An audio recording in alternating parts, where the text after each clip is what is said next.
حضور فرماتے ہیں فرشتے کسی امر میں بحث کر رہے تھے تو اللہ تعالیٰ نے فرمایا کہ محبوب یہ فرشتے کس معاملے میں بحث کر رہے ہیں؟ تو میں نے کہا لا ادری، مجھے اس کا ادراک نہیں کہ وہ کیا کہہ رہے ہیں۔ تو پھر اللہ نے اپنا دست قدرت میرے دو کندھوں کے درمیان رکھا۔ پھر کیا ہوا اس سے؟ اللہ کا دست قدرت کہہ رہے ہیں، باقی کوئی لفظ ہی نہیں ہمارے پاس۔ اس نے دست قدرت والا ہاتھ میرے دو کندھوں کے درمیان رکھا۔ یہ کون کہہ رہے ہیں؟ میرے حضور کہہ رہے ہیں۔ میرے رب نے دست قدرت میرے دو کندھوں کے درمیان رکھا۔ پھر ہوا کیا؟ سن لو اگلے لفظ۔ دست قدرت یہاں آیا، ٹھنڈ سینے میں پڑ گئی۔ فَعَلِمْتُ مَا فِي السَّمَاوَاتِ وَالْأَرْضِ، زمین اور آسمان میں جو کچھ تھا اللہ نے سب کا علم مجھے عطا کر۔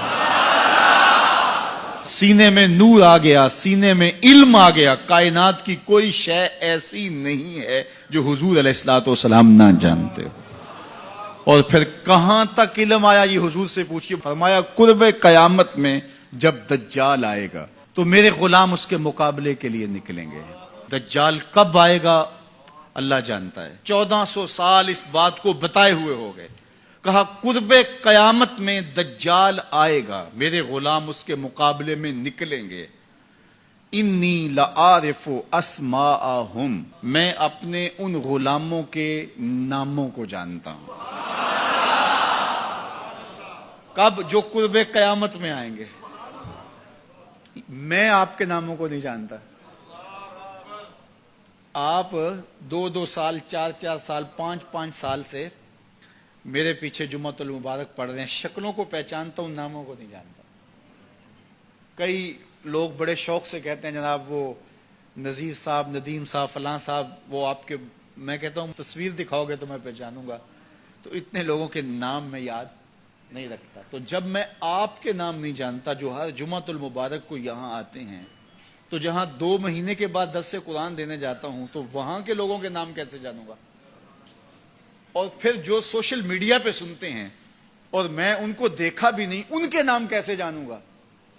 اور میرے حضور کیا کہہ رہے ہیں کہ قرب قیامت میں جو دجال آنے والا ہے اور میرے غلام جو اس کے مقابلے میں نکلیں گے، میں ان غلاموں کے ناموں کو جانتا ہوں۔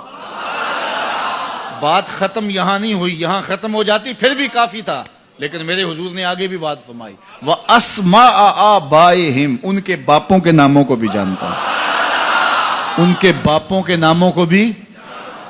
کہانی ختم نہیں ہوئی، بات آگے فرمائی۔ وَأَلْوَانَ خُيُولِهِمْ، جن گھوڑوں پہ چڑھ کے جہاد کریں گے میں محمد ان گھوڑوں کے رنگوں کو بھی جانتا ہوں۔ کون سا غلام، کس کا بیٹا، کس قبیلے کا فرد کس رنگ کے گھوڑے پہ بیٹھ کے جہاد کرے گا، کہا میں سب جانتا ہوں۔ یہ کیوں جانتے ہیں؟ دست قدرت حضور کے کندھوں پہ آیا۔ وہ کہتا ہے الرحمن علم القرآن، یہ تلمیذ رحمان ہے، میں نے پڑھایا ہے۔ تو جب اس نے پڑھایا ہے تو پھر کوئی شے مخفی، محبوب سے کوئی شے پوشیدہ نہیں رکھی۔ اور اعلیٰ حضرت فرماتے ہیں کوئی نشانی باقی رہ گئی جب رخ سے نقاب بھی الٹ دیا، جب رب نے اپنا آپ بھی نہیں چھپایا تو پھر کوئی شے باقی پیچھے رہ گئی۔ لِنُرِيَهُ مِنْ آیَاتِنَا، اس نے اپنی قدرت کی نشانیاں دی۔